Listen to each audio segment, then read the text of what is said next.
Good afternoon. The date is September 25th, 2020, and at 3 p.m.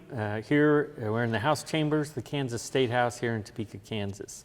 I'm Alan Conroy, a 40-year-plus state employee with majority of that state service working in the Kansas Legislative Research Department, the central nonpartisan research and budget staff for the legislature. Today I'm going to be interviewing Speaker Doug Mays, who served 14 years in the legislature. He served as Speaker Pro Tem in 1999 and 2000, and then Speaker of the House for 4 sessions from 2003 to 2006. Ultimately, Speaker Mays decided not to run for re-election, but he has served on the KPERS Board of Trustees, including the Chairperson of the KPERS Board of Trustees.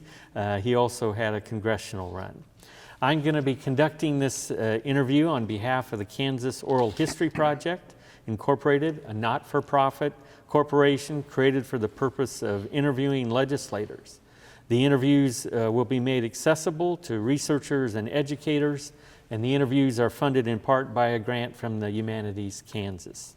The audio and video equipment is being operated by former Speaker Pro Tem David Heineman, and Speaker Mays is from Topeka. He's a former securities arbitrator and consultant. He was a Securities Commissioner of Kansas from 1987 to 1991. He currently operates a governmental consulting firm here in Topeka. He's married to Lena and has 2 children. Speaker Mays was elected to the House in 1992 and served in that chamber, here in this chamber, for the next 14 sessions. And he represented, at least at that time, District 54, which covered parts of Topeka, the city of Auburn, the townships of Auburn, part of Mission Township, and part of Williamsport Township. And while he was in the House, he served on numerous committees: judiciary, local government, taxation, federal and state affairs, a select committee on tobacco securitization, state tribal relations, select committee on redistricting, interstate cooperation, rules and journal, calendar and printing, select committee on broadcasting, the legislative branch budget, the select committee on revenue amortization, and the joint committee on legislative post audit. So lots of different committees through those 14 years. But maybe we can just start out and you could tell us a little something about your life before you entered the legislature. I believe you were born in Pittsburgh. Born in Pittsburgh, raised there, and graduated from Pittsburgh State University. That's where I met my wife. Yeah. So all your time you've been within Kansas? Yes. No, actually I spent 1 year when I was in 7th grade in San Diego, California. Oh. How did that happen? Well, my sister had rheumatic fever and had some problems. Oh. The doctor suggested we go to a warmer, drier climate. We had relatives in San Diego. We went. She miraculously seemed to get better and was having a good time as a senior in high school. And my parents decided that Kansas was a better place to raise children. So we came back. Had your family ever been involved in politics before you? Just a little bit. I know my grandfather, my mother's father, was very much involved in politics in southeast Kansas, Cherokee County. And it was not a good time to be a Republican back then. Just about everybody was a Democrat back then. Things have kind of changed since then. But my mother was precinct committee woman for some time. And as the election would roll around, back then everything was extremely low tech. She would grab a clipboard and some stuff and grab me, and we would go door to door throughout the precinct, find out if everyone still lived there and where they registered to vote. And if they were unaffiliated, she would urge them to become Republicans. And so I actually hated that. And it was a surprise when myself and for everybody, especially my wife, when I decided to run for office. I ran. Do you want to know why I ran for office? Sure, please, yes. I ran in 1976. We moved here in 72. We graduated from 72, and frankly, there weren't any jobs in southeast Kansas. We came up here. And I had a state representative. I don't think I'll mention his name because I think he may still be around. I know he's up in Chicago, and he is a trial lawyer, so I don't want to say anything that might get me in some trouble. But the fact is, I was with Channel 27 at the time, and he had purchased some television ads for an apartment complex he had just started. The ads worked. They rented out everything, and then they refused to pay the bill. The TV station took him to court. He actually, incredible how much he perjured himself on the stand, just told lies. I was outraged because this was my state representative. If he happened to be a Democrat, it wouldn't have mattered anyway. If he'd been a Republican, I'd have been just as mad. Not too long after that, I was walking through the Ramada Inn and saw a sign that said Republican State Headquarters. I went in, sat down with the executive director, and told her why this person had to leave office. I think I used the word crook.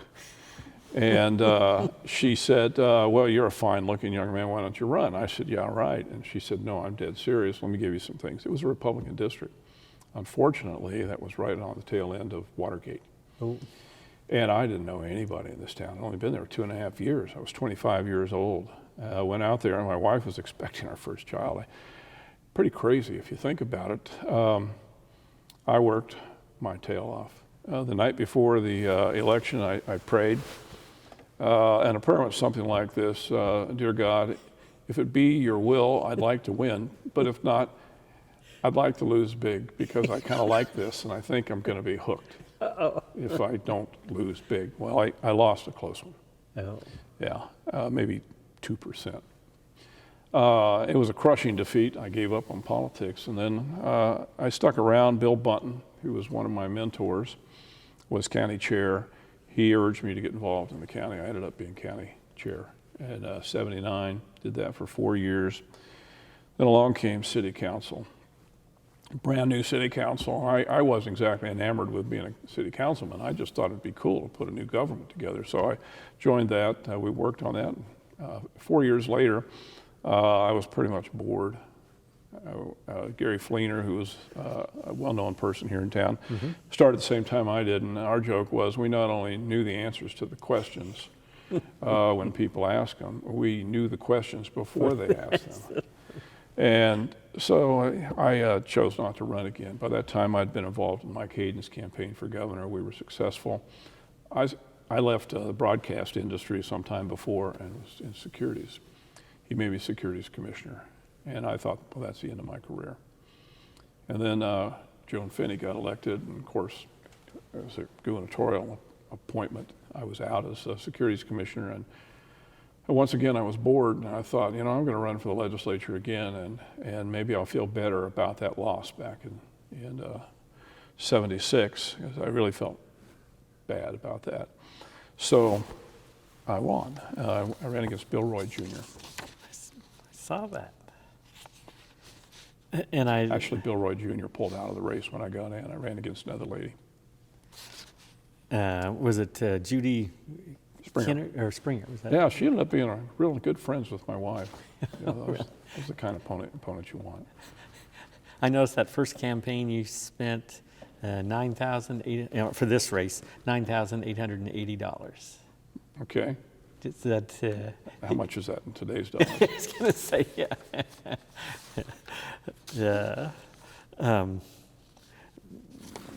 But so I guess, maybe back to, you mentioned Bill Bunton, of course, maybe Governor Hayden, but just in terms of any, I guess, mentors or people, either locally or maybe even at the national level, that maybe might have sort of spurred that interest in politics? I had 3 mentors. One was Bill Bunton. The other one was Alf Landon, the second one. Alf Landon, when I became county chair, he called, actually Judy, his assistant, called me and said, Governor Landon would like to have lunch with you. And they had that restaurant on 6th Street, Tommy's, that he loved. And I think he liked it because the waitress always had a cigarette for him. He'd bum cigarettes off the waitresses. So I would pick him up twice a month, and or something, maybe it was every other week, I don't recall. We'd go there and we'd talk politics, and he took kind of a shine to me, and he got very angry with me when I ran for city council. Oh. He said, you should be running for something better than that. What are you doing? But and we had that relationship until his health started failing him towards the very end. He was, and then I had another, you think Bill Bunton and Alf Landon. These are two pretty big names around here. Certainly. The third one was Marvin Smith, crusty old farmer from northern Shawnee County. Yes, sir. And Marvin had a different look at things, and he didn't waste any words. He had a lot of good advice for me when I came into the legislature. The first one was one that we hear a lot. We used to hear a lot around here. I was a freshman. I said, "What do I need to know?" And he said, "Always leave yourself a back door." He said, "Don't trust the NEA." He hated the NEA. And the other one was, for your first 2 sessions, sit down and shut up. And I managed to do that the first session. Yeah. Not so much the second. They really shaped my career. Yeah. So during your legislative career, those 3 bits of wisdom that you followed those? Yeah, and, I have to credit my wife. She's not a political person, and if she thought that I was over the top on something or I needed to do something, she would tell me. And I knew that when she was speaking to me, she was speaking for the public, because she was always in tune with what's going on out there and with regular folks not involved in the political process. No.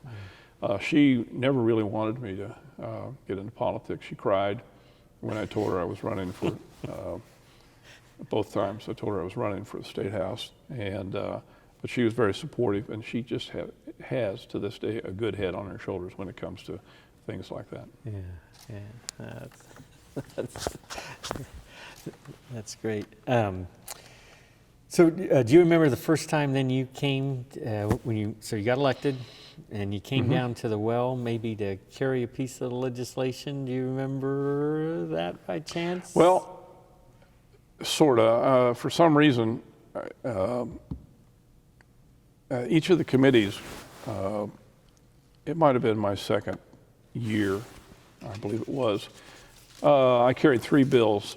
The first 2 just went right through. I mean, I think there's something to be said when a freshman goes to the well, everyone assumes it's a simple bill and they don't pay much attention.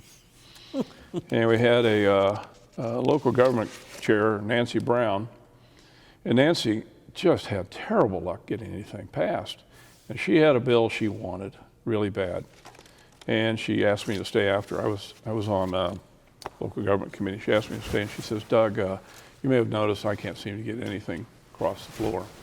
And I've got this bill here that has to do with townships." She was really into township laws.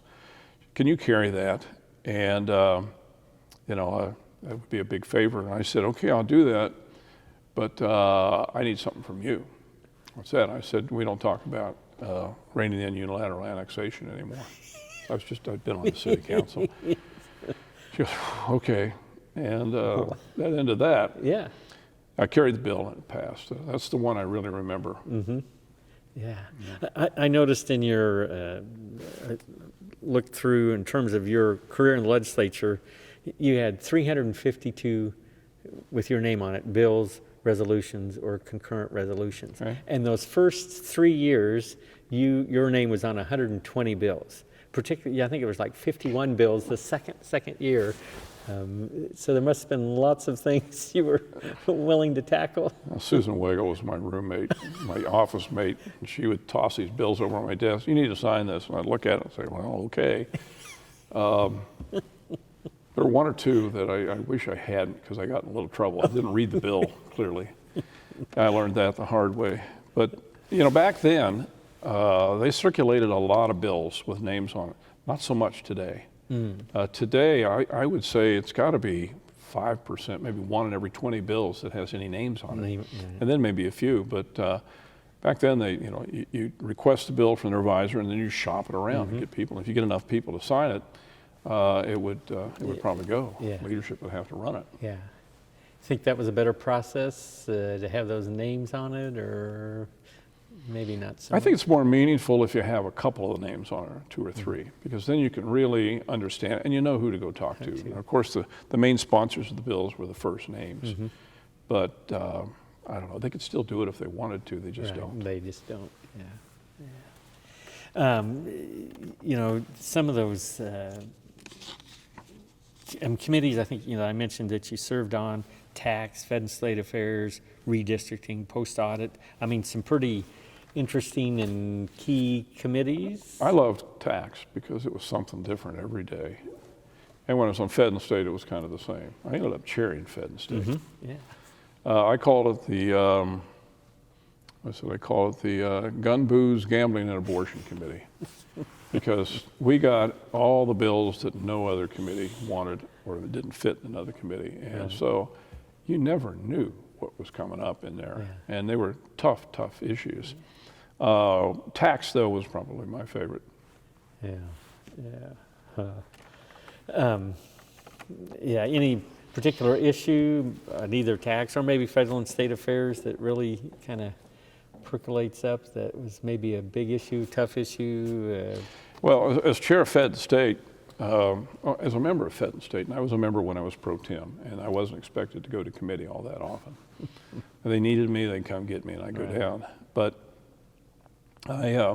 it was customary back then that everyone but maybe the speaker and the majority leader would go ahead and serve on committees. But I can't think of too much. We got into some things on federal and state affairs that got to be pretty deep, and it was aimed mostly at SRS. Now, why it came to our committee, I can only speculate, but SRS was taking away parental rights sometimes a little quickly, it appeared, based on accusations, and there were fathers that hadn't seen their kids in months and months and months because they were accused of something, and they could never get a hearing. And so, you know, that turned into, I told them I had a one-day hearing, it turned into about 6 days. Oh Lord. And that one was probably the one that some things came out of it, but it was just terrible. And I have to say the abortion bills were, it was a lot of acrimony, and it had people from both sides, and it was something I didn't enjoy, but it was a big issue, so we had other hearings. Guns was always fun, but we didn't do anything, and we just let it go. Had a hearing. Yeah. Let people have their say. And taxes, my thing with taxes was I came into office believing that taxes were maybe a bit high, certainly shouldn't go up, and they had to really convince me that we really needed the tax. And I think the only tax I ever really voted for was the sales tax for Washburn University that eliminated the property tax. And I knew this from doing a lot of door-to-door, and anyone that has been in the legislature knows that the public doesn't object as much to sales tax, although it's a lot higher now than it used to be, than they do to property taxes. Property taxes, and any way I could lower property taxes, I looked for it. Never any interest in appropriations, or? I had several speakers wanting to put me on appropriations. I think they wanted to get rid of me. You know, appropriations, those people, by the time the session's over, they're all very pale from lack of sunlight. And I'm not a numbers guy. You know, I think it takes a certain kind of a person. It always amused me that these freshmen would come in, and they always ask for appropriations. You know, we'd send the sheet out to the freshmen and say, tell us, here are the bills, this time period, do not ask for appropriations. And half of them would ask for appropriations. And they had to have done something pretty wrong to get assigned to it. You want your best people on appropriations. I mean, if there's any one thing that we have to get right in the legislature, it's the budget. It's the only thing that the Constitution absolutely mandates that we have to do. You've got to do it. And the number one responsibility of the legislature is oversight. I mean, the governor comes in with a budget. They have to, in a period of about roughly 50 to 60 days, really, take it apart, examine it, put it back together. And when we used to do the budget piecemeal, it was horribly difficult. And it was during Tim Schallenberger's term as Speaker that they came back with the idea of the big budget and subcommittees. That helped a lot. I noticed you did resolutions, of course, during your career, and just some of the names, of course, and they're just honoring individuals: Marvin Harder, Wanda Fuller, Richard Ryan, Don Smith, Ben Foster, Lou Ferguson, Herman Dillon. You know, some. I liked Herman Dillon. There's 2 bridges named after him in Wyandotte County. I mean, no, actually, those are sort of perfunctory because someone will get a resolution together, excuse me, and they would announce there's a resolution for Herman Dillon. Anyone that does not wish to have their name on that Yes. can let us know. And I don't think I ever let anyone know that I didn't want a name on the resolution. You know, Fred Weaver, I saw there was one for Fred Weaver. Your name was on. He's Southeast Kansas. Yeah. I never met Fred Weaver or his wife. Oh, really? His wife also served on the tax authority or whatever they call it. Yeah. Appeals board. Yeah. And then I saw, of course, some resolutions, probably given your district, like honoring the Washburn football team or the Washburn women's basketball team. Washburn Rural women's soccer team, they came in one year. Yep. I guess all just part of We didn't bring them down front all the time back then. No, you know, when I was speaker, I just wanted to get on with the show. And I wouldn't even allow the members to acknowledge, well, I guess they did. It started basically, I think it was Schallenberger didn't want him pointing out anyone in the gallery. Right. And that started up again under Jennison, and I just sort of went with it. Yeah. I noticed back in 1993, I guess your first bill that you sponsored it was the crime of carjacking. Yeah. Carjacking was a problem. It ended up being a federal offense. But like many of our laws on a federal basis, there were a number of states that had troubles and made carjacking a very serious offense. Yeah. And just looking down through some of the lists, 93, there was abortion counseling limitations on performing abortions, constitutional amendment on limiting levy of taxes and expenditures by the state, spending limit bill, constitutional amendment, constitutional amendment on everyone. At some point in time, every year or two, someone had an idea of how we could amend the Constitution to rein in spending, and it never, ever, ever got a number of votes. One of them was limiting the years of service for House and Senate members in the legislature. Yeah. I don't know how I became speaker after that one. It was myself. I can't remember who else it was, but there were 2 of us. I think that was a House and Senate federal. Mm-hmm. Yeah. We had a term limits bill for House and Senate members, legislative. Mm-hmm. And we had one for the federal. For the federal, yep. I carried the federal. Both of them failed by a very close margin. Yep. The federal was, that was never going to fly. I mean, that stuff isn't set here. So, but I thought to make a point. And there were a lot of people that really wanted that stuff.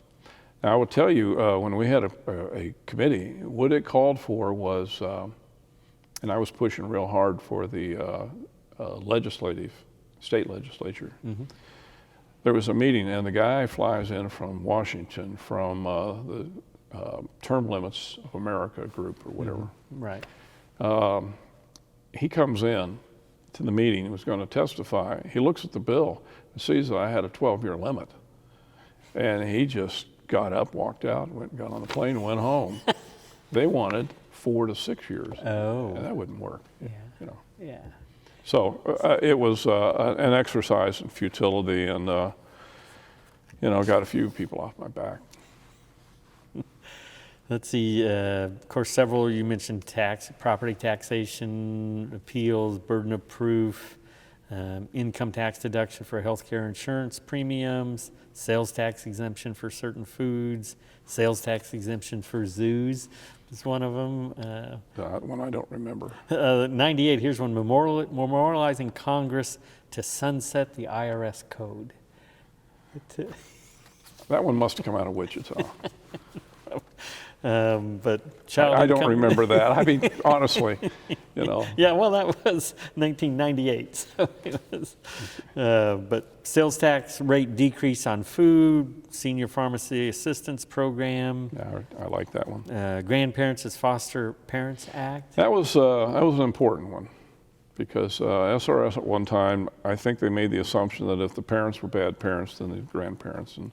And that all changed, not because of that, but it helped get things going. I can't think of the SRS chair that turned that around, but all of those things resulted in a SRS oversight. And I think that was one of the better things that SRS did when they began looking at grandparents to take care of kids when we had irresponsible parents. Yeah. Let's see, Senator Stan Clark Pregnancy Maintenance Initiative Program, sales tax holiday for sale of school supplies, clothing, and computers.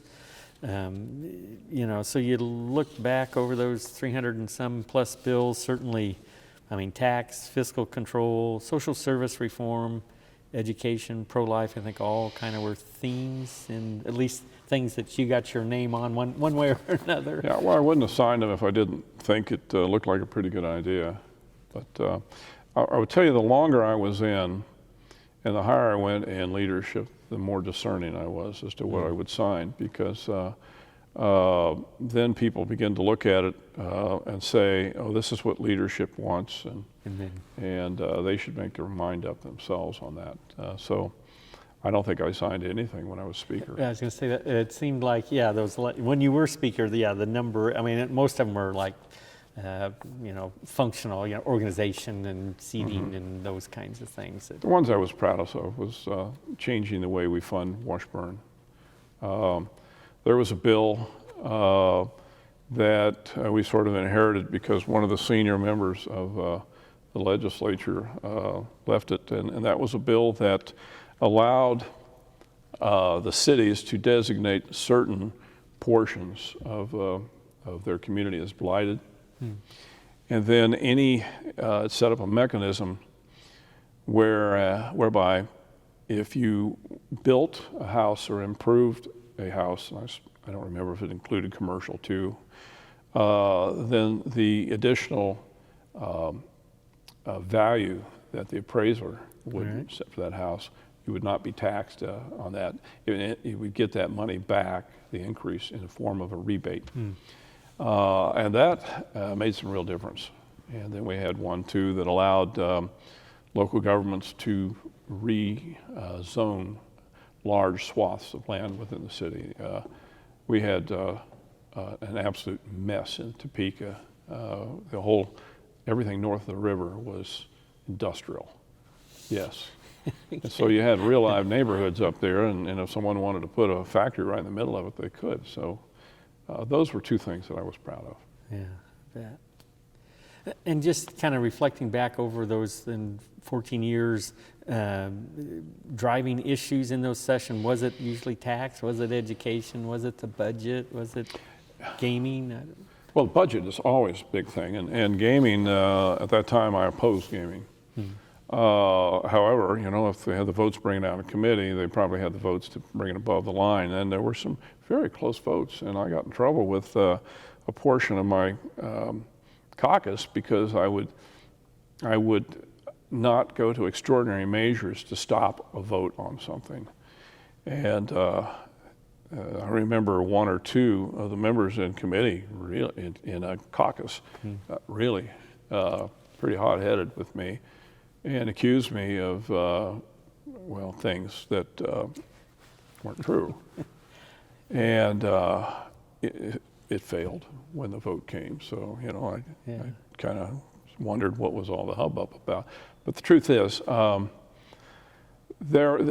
every time a bill came through, and I read every single bill. I mean, you know, if you have seen a lot of the bills, they look voluminous, but really what you look for is kind of what the base bill, the base statute is about. And then you look at the italicized parts. What are they changing? What are they putting in new? And after you read so many hundreds and thousands of bills, you get pretty fast. I read every single bill. I'd take them home with me at night if I had to. And anything that had to do with taxes or spending or anything, I looked at through the lens of what does this do for jobs in Kansas? Does it create jobs? Is it going to cost jobs? Or is it neutral?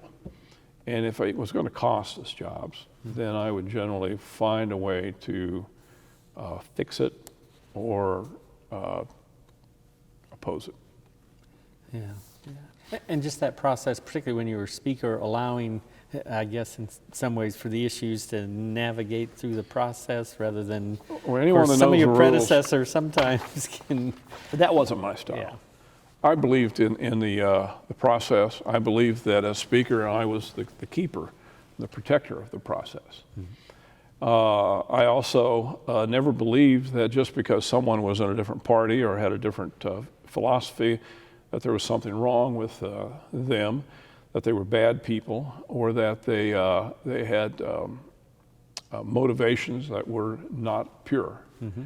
I believed, and you go back and look at my I gave the same speech probably 4 times here, but I believe that not so much in celebrating our differences, but recognizing the differences. We're all a product of our childhood, of what we were taught in school and especially at home, and then we all have our life experiences that shape our philosophies. And I was never so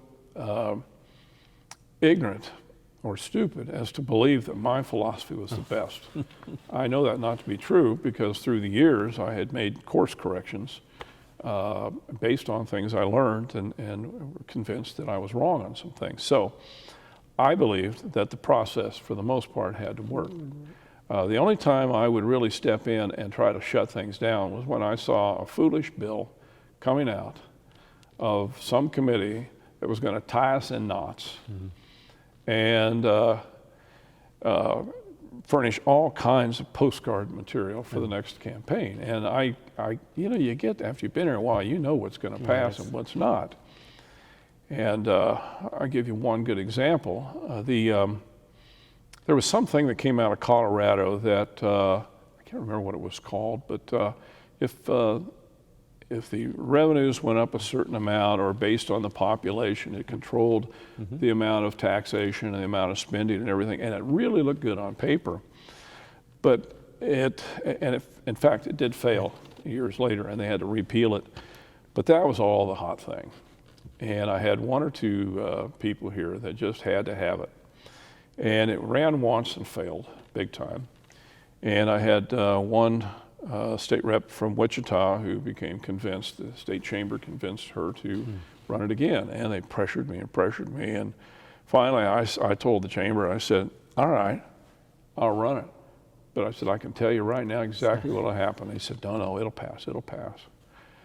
And I got the minority leader and I told him it was coming. And I said, get your amendments ready. They probably still got the ones you ran last time. So, the first thing out of the gate was to exempt them from any cuts were childhood inoculations. And then it went on and on and on and on. And by the time it was done, all that was left was our budget for the legislature. Now, that's the first time it ran. The second time, the Democrats got smarter. They figured out that the woman that was carrying this had an Achilles heel, and that is children's programs. Oh. She cared about children's programs more than anything. And so I think they had a couple of warm-up amendments that failed. And, no, actually, I think they failed. And on the third or fourth one, they brought up one that had to do with kids, and the woman carrying the bill voted for it. All of a sudden, there are all these people up here and said, wait a minute, if she's going to vote for it, we're going to vote for it. And they started voting for all the amendments. Oh.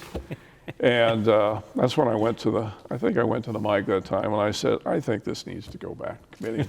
We worked on it maybe a little bit. So, but those are the kind of things that I didn't like, and I would stop. And if something if it was out of step so much out of step with the way people in this state think. And I mean the broad number of people. Yeah. I tried not to base it on a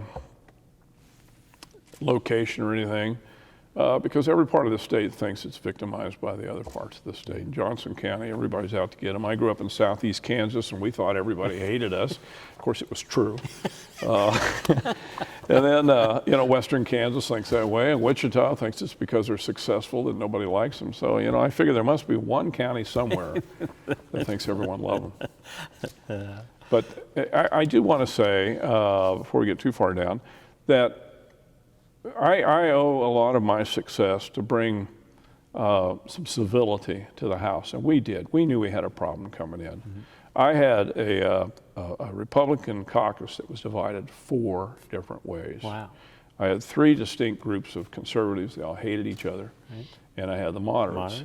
And I figured out, sat around and tried to figure out, what is it that will bring this caucus together? And I figured out it's business issues. So I'd save my business issues up, and we have a really nasty debate. Then I would come back the next day with a business issue and kind of bring people together. But overall, the civility that came about, and you can talk to just about anybody that served here during that time, things it calmed down a great deal. I can't say nice enough things about the minority leader, Dennis McKinney. Dennis and I just happened to be good friends. Oh. I mean, we came in together, same class. We were on tax and sat next to each other and agreed on most things. And then second time we were on second term, he sat directly across from me, and we had hand signals, I swear. And I trusted him, he trusted me. The day we were sworn in, the same day, he came in my office, and we both shook hands and agreed that we would never lie to each other. And so many times he would come to me and say, we have a problem with this. And I would say, you know, we have a problem with what you're doing here, and we try to find some way to work it out.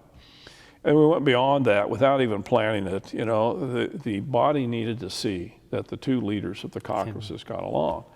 So every now and then I'd take a piece of paper and I'd walk over there and stand in the aisle, and Dennis would look at it, and we'd talk about it, we'd laugh a little bit, you know, and then a week or 2 later he'd come over here and be standing right about here. Yeah. And that sent a message to the body, get along. I also had a speech that I delivered about 4 times. I delivered it basically when I became pro tem. I did it again in greater detail when I accepted the speaker position. Right. And then every year I'd work parts of it in. And I told people that we're not senators, we're not governors, we're not judges, we're representatives. And we have to represent the people back home, all of the people back home. And that we can't judge people or work against people, shouldn't, because of what their philosophy is. That we had all kinds of people in the legislature. I used to say we had PhDs and GEDs, you know, we had Republicans, Democrats, men and women from every nook and cranny of the state. I mean, it's a miracle we got things done, to tell you the truth. But I'd preach to them and say, don't celebrate your differences, just understand them. And let's try to work together. And it really worked to a large extent. And that's one of the things that I was proudest of when I left the legislature, was that we had people kind of working together. Yeah. You think that civility is still in the chamber today? I'm not close enough to the process today to know. But I'll tell you, if you have leaders in both parties that are willing to work together, and it's a little different too I think when you get a governor of a different party than the legislature, it's a whole different dynamic.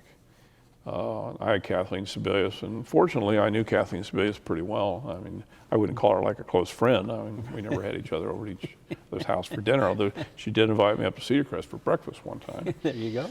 Yeah, I offered to do the dishes, and she said that's okay. anyway, it is a different dynamic, and I felt pretty good about things when I left. Yeah.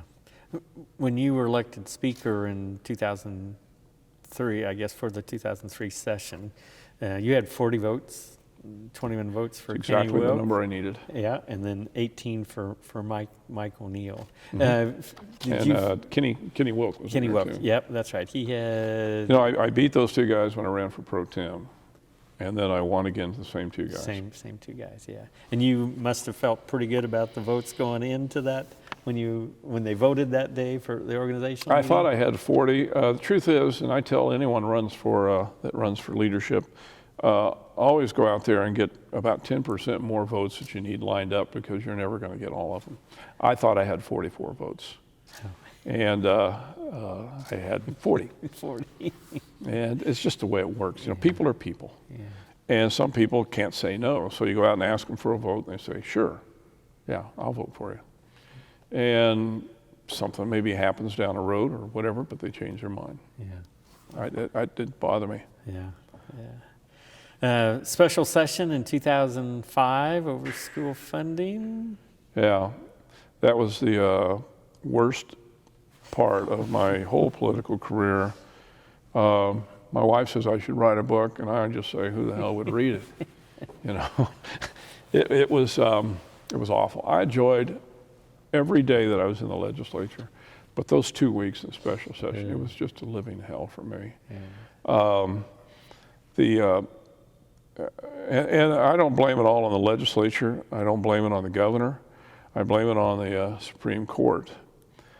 The votes were there to do what was done, or really what anything they wanted to do. The votes were there the day we gavelled in. They were there. But the Supreme Court screwed up royally when they said, instead of saying, the decision of the Supreme Court is that in order to fulfill the constitutional duty or mandate concerning K through 12 education, that the legislature must provide equal to or more than this, or that this is adequate funding. That was what I thought it was about. Instead, they said, the Supreme Court therefore orders the legislature to appropriate on this date this amount of money. It was like gasoline on the fire. I mean, we looked at that, and I remember saying, what is wrong with those people? Were they all playing hooky on the day the constitutional law was being taught about separation of powers? It was arrogance. And that, I had a large portion of the caucus, a majority of the Republican caucus, that said, we're here until we get a constitutional amendment, you know, but we're not going to let it go. And it went on and on and on and on and on and on. And truth is, I mean, I don't think that the governor really had that much opposition, but the people around her hated it. And I think there were a number of Democrats in the House that would have voted for it too. But, you know, it was not meant to be. Yeah. The way the session ended, I knew how to end that session, and I couldn't believe there was a bill that was below the line, and it was just sitting there. And I kept saying, I wonder why they haven't brought that above the line. They had the votes. And this went on for like 2 weeks, and finally Dennis McKinney comes into my office, minority leader, and says, we're going to put this thing to bed later today. And I said, and how are you going to do that? And he told me, and I said, what took you so long? I said, the thing's been sitting there, you know? And I did not have the power to move it. Would have done it been a firestorm. Yeah. But, so this is where I got in trouble with the conservatives. I've always been a realist. And if it's going, then let's get what we can. And we managed to get a lot of things put into that bill that were things that we had insisted on. And the Democrats agreed to it. And then it passed, and we went home. It was, it was such an ugly session. You know, we came very, very close to adjourning early. My majority leader, Clay Arnn, and I, and a few other people that we could trust to not go out and talk, we had decided that we were going to adjourn sine die. Now, this was after about a week. We were getting nowhere. And it's easy to do. You sit up there and everyone expects the majority leader to come up and make a motion to adjourn for the day. And so he was going to go to the mic, and I would call on him, and he would say, Mr. Speaker, I move that the House adjourn sine die. And I'd say, you've heard the motion. All in favor signify by saying aye. Ayes have it. Gone. And get out of that, get the gavel and get out of that chair and in my office. Because, you know, once you drop the gavel to adjourn and you're out of there, it's over. It's over. You can't call it back. And just about 5 minutes before we're ready to go out, Ray Merrick comes in, the pro tem of all people. Ray Merrick came in and said, the governor wants to meet with you. You ought to do that. I said, why? We know what she's going to say. Nah, it looks bad if you don't. Let's go. So I said, all right, we'll put it off. Went down there, and they were waiting for me. And it was, until certain people are no longer in this world, I will not talk about the things that happened there unless you can get it from someone else, because it was ugly. Yeah. Ugly. I've never been treated like that. And I'll just clear the air. It wasn't the governor that treated me like that. Okay. But it was pretty bad. I was mad. It came up. I don't even remember coming in the chamber. I was so mad. But we took the caucus at midnight. It was 11 o'clock or midnight. Went up to fourth floor and met. Told them, look, here's the decision we got. Do we adjourn now and go home? Or do we stick around and try to get a constitutional amendment? Because that's what some of them were advocating. Or what? And I had 80 some members in my caucus, and they all got up and talked. It was like 2:30 or 2 o'clock in the morning before we were done. My poor wife, she had never attended a caucus. She wanted to come down and kind of see what was going on. I looked back there, and usually she would have nodded off by that time, and she was in tears the whole time. So we took a vote, and it was overwhelming. Hold out for the constitutional amendment. And so that added another week to it. And it was hard. It ruined any chances that I would ever be able to run for governor, which it's been suggested to me that maybe that was part of the plan, but I don't know. But it was awful. That 2 weeks, it's horrible. Yeah. Then on the other side, so that was maybe the most difficult. Anything, I guess, that you feel really proud of, or just anything either you were able to accomplish, or maybe it didn't happen because of your efforts? There are some things that most people don't care about. Of course, like I said, the whole demeanor of things changed. And I can't take credit for all of it. Former members of the House remember how noisy it was in the House usually during general orders. And I was sitting up at the chair one day of final action and thinking about how quiet it was in the chamber and what a good job the minority leader and I had done. And then I realized 3/4 of the seats had their laptops open. And they were texting each other, so I can't take credit for that. But, you know, we did the Bioscience Authority, which was a great idea, and it should have worked, but things went bad down the road. Wrong people got on the board. They decided they were going to have secret meetings, and there was some self-dealing that went on, and it blew up after about 10 years, and that was a real shame. We put together, initially over the governor's objections, the health authority.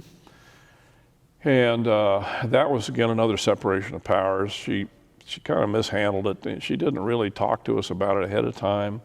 We knew that health care was a big deal and a growing deal. And we knew that something had to be done. If she would have just talked to us, we would have worked with her on it. But she sent an executive reorganization order down we didn't know about it until it showed up. And that looked like a power grab, and the caucus didn't like it, the leadership didn't like it. So we put our own together. But in our defense, towards the very end, we gave in to, she said, I'm going to veto this unless you give me another member on the board.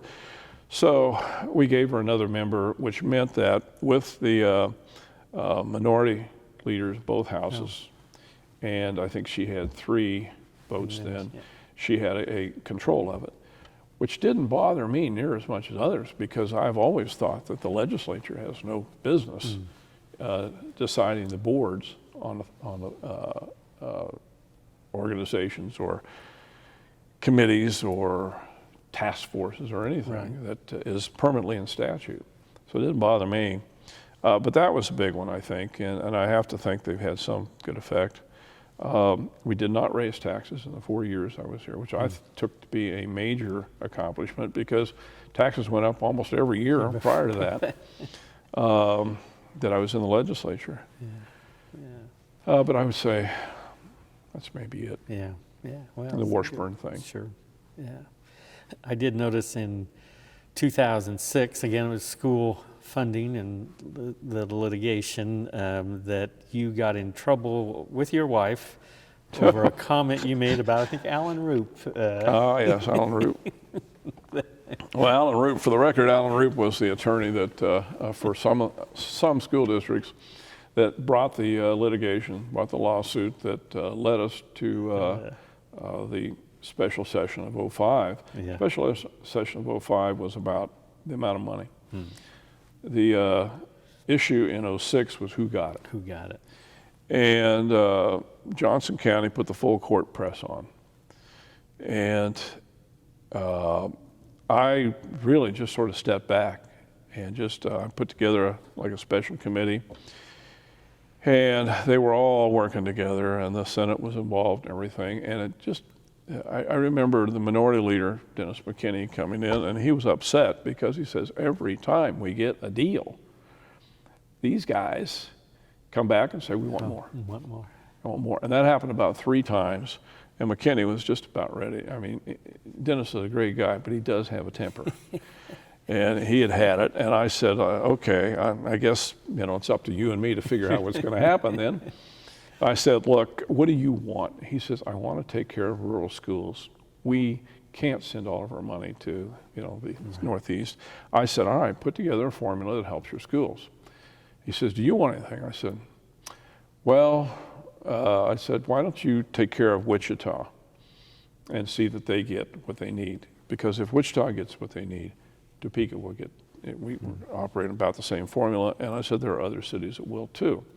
He says, what about Johnson County? I said, go back to what they agreed to last time and see if you can give that to them.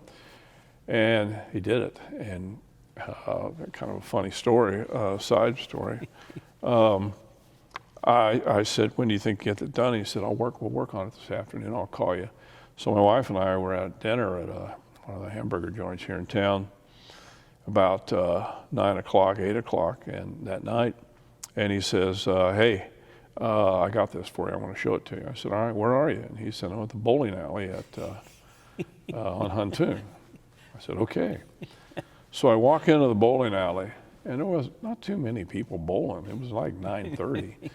And I look down there, and the closer I get, I see Dennis, and Dennis sees me, and the closer I get, I'm saying, that's my son. My son's here, and it's all Democrats bowling.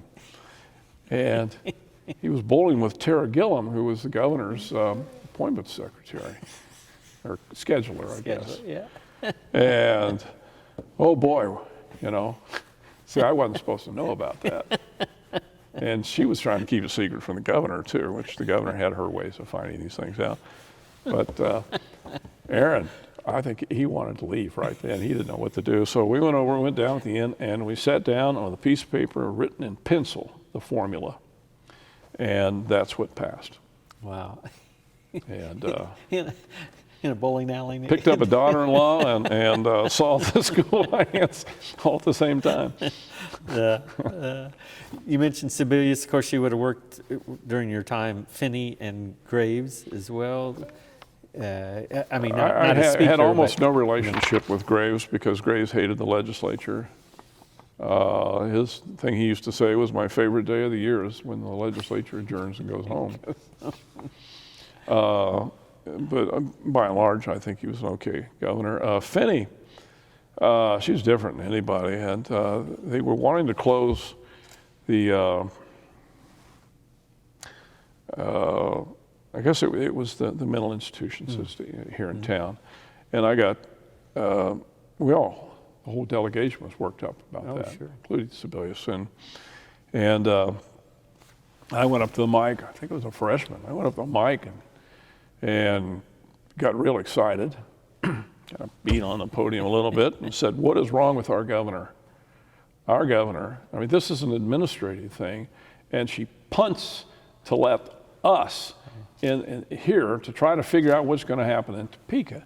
I said, and I said some other things. Well, just so happened she was listening in. Uh-oh. Yeah. So I get a call from, I might have been Hensley or whoever was in charge of the delegation then. He was head of it. Said the governor wants to see us down there. And I thought, ooh, I've never gone down to see a governor before. So went down there, and there's Joan Finney and her daughter. Her daughter's sitting right behind her, and I knew something was up because I sat down, I look around, I look over, and she's like this, staring straight at me. It's you. Oh, okay. So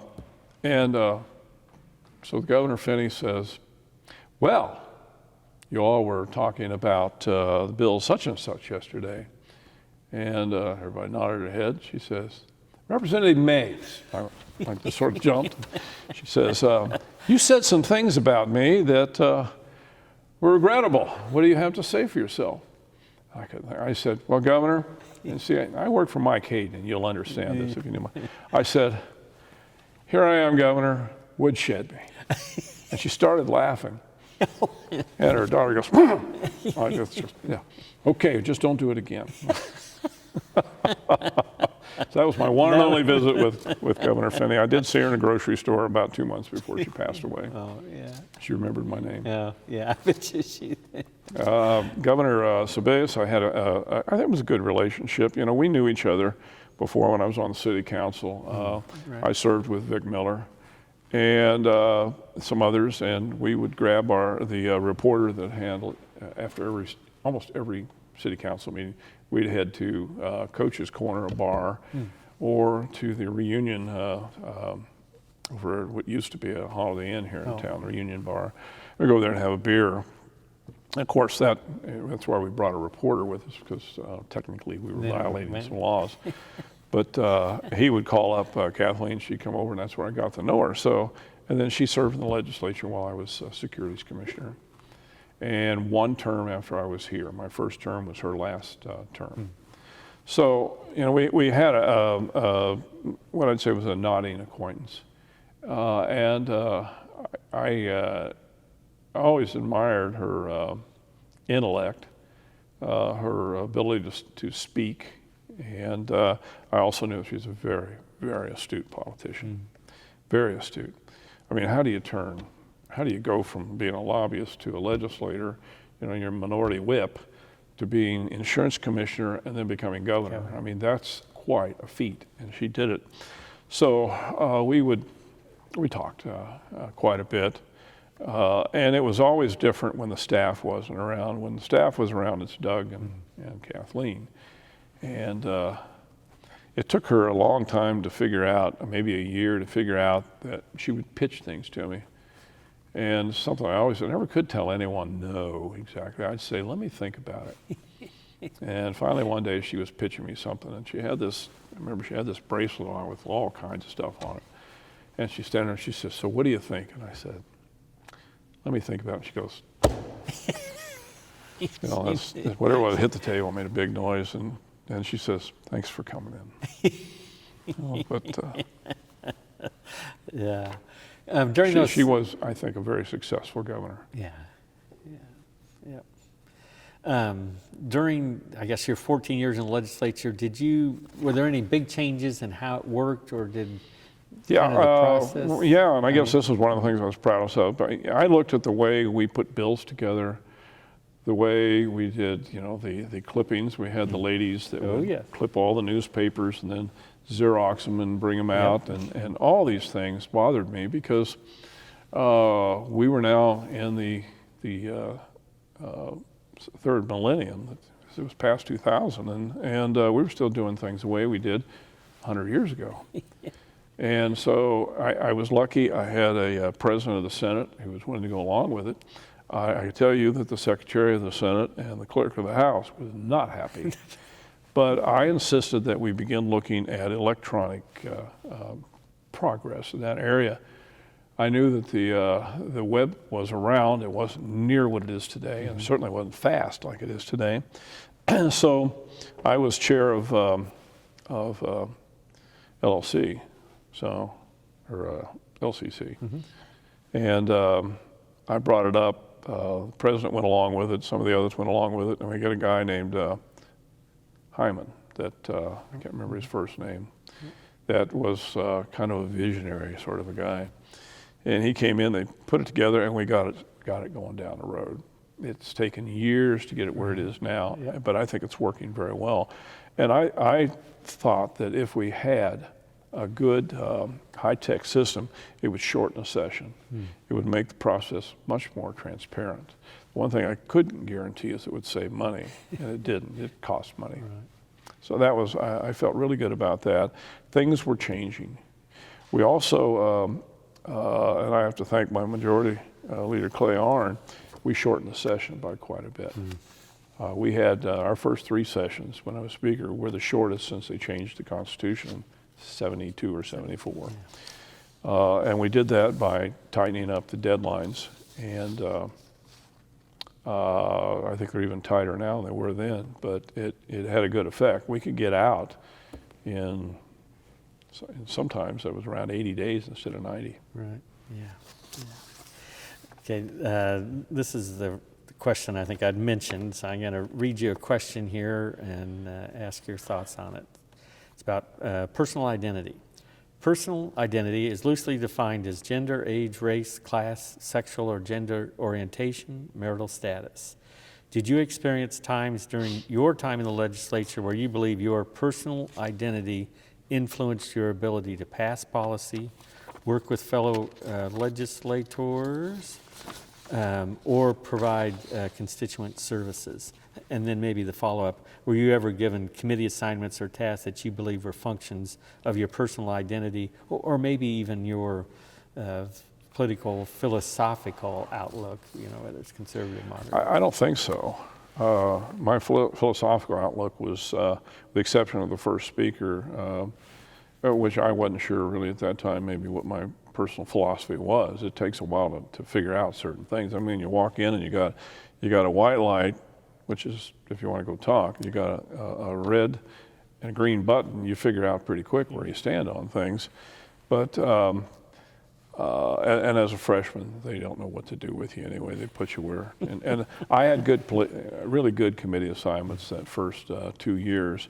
And I think it's because I took back a seat that had been held by a Democrat. And they saw me because of my experience with some of the statewide campaigns and things as someone that might catch on a little quicker. I know that I disappointed some of those people later on when I emerged as a conservative, not a flaming green-eyed conservative, but a conservative just the same. I don't know that I ever felt discriminated against at all. I was never threatened to be taken off of a committee. I just don't think that any of those things, and I frankly didn't see too much of it either, to tell you the truth. I mean, there were people that would get in trouble with the speaker occasionally and would be removed from the committee, but that wasn't me. Yeah. Your most recent work in terms of being a government consultant type in your firm? I'm really retired. Yeah, I don't do that. My son does it, but not so much. Did that, during that service then, did that change your perspective on the legislature, or did you pretty much? Well, I'll tell you, you know, it's got to be this with any leader. You know, when you lead a body and you have a certain way you do things, you can't help but sit there and say, what is wrong with those people? Why do they let them do that, you know? And when I was speaker, such and such, so-and-so, drive my wife crazy. But I haven't seen anything that that I can be too critical, just little bitty things. Yeah. Yeah, well, I'll tell you one thing, those big old computers up there, you know, if you sit in the front row, you can't see anything but the top of the speaker's head. You know, that hurts short people. Sorry. Ever think about running for elected office again? Well, I am on the board for the Sherwood district. We meet one Tuesday of the month for about 30 minutes and go over the invoices. And I did run for Congress. Right. I got that out of my system. I'd always wanted to run for Congress in the 2nd District. I grew up in the southern part, right. Spent my adult life up here. I thought it was perfect, but I got in late. I knew it was running. I really didn't stand a chance, but it was fun. Yeah. Will I run again? Maybe township trustee. No, I'm serious. Is that Mission Township or, I might. or Sherwood? I might, but yeah. see, I was going to run this time, but I don't want to be on the ballot at the same time my son's on the ballot. Oh. Yeah. Yeah, that's pretty good. Yeah. Anything else you'd like to share with us, or just any topics or thoughts maybe that we haven't talked about, but maybe you'd like to, you know, get on the record, or just? Just say that. I credit Tim Schallenberger with a lot of my success. I mean, it helped. I think he warmed up to me early on because I grew up in Crawford County, as we did my wife, southeast Kansas. Both my parents grew up in Cherokee County. Mm-hmm. And so there was some affinity there right away. And he gave me a lot of good advice early on.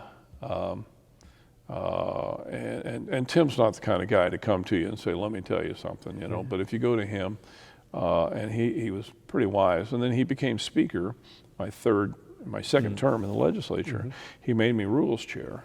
Right. And that gave me the opportunity to really get to know the rules and how they work and how they shouldn't work. And I was pretty successful. I was never overridden. Wow. And that set me up to run for assistant majority leader, which put me in a good place to run for pro tem.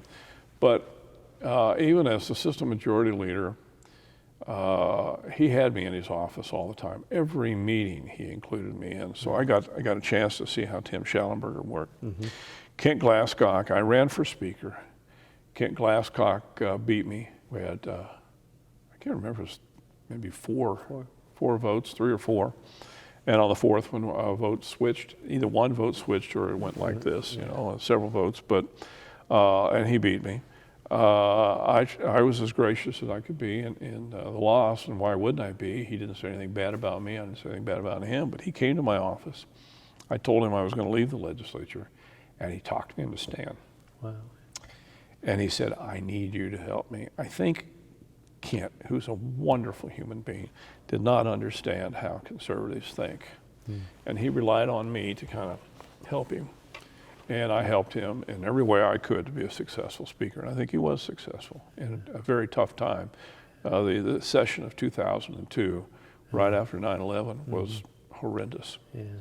And then he left, and I was pro tem when Robin Jennison was here. Right.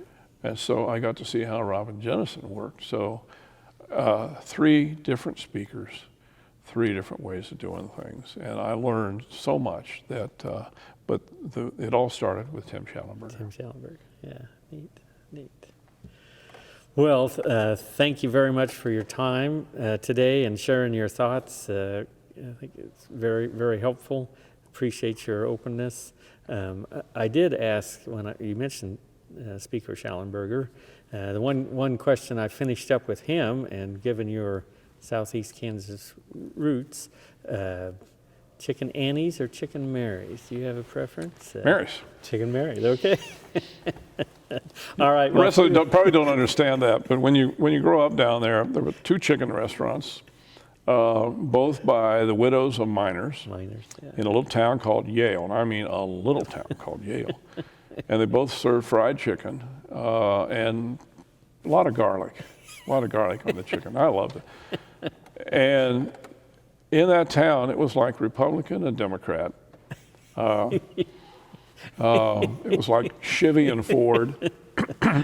You either were an Annie's person or a Mary's person. And we were Mary's. And I remember you could stand in the parking lot of Mary's and see Annie's over there. And I wondered, why don't we go over there? That's when I was a little kid. And then my wife was in one of her friends, and it was after we were engaged, one of her friends got married, and she was in a wedding party. And so she says, we're having a rehearsal dinner over at Chicken Annie's. Yeah, and I said, really? So I went along, and I remember sitting there and saying, I hope nobody sees me. That's how bad it was. They were both good. Yeah, I'm sure. Well, again, thank you for your time this afternoon. Thank you, Alan. Great job, and appreciate your thoughts. So, Yeah. Thank you.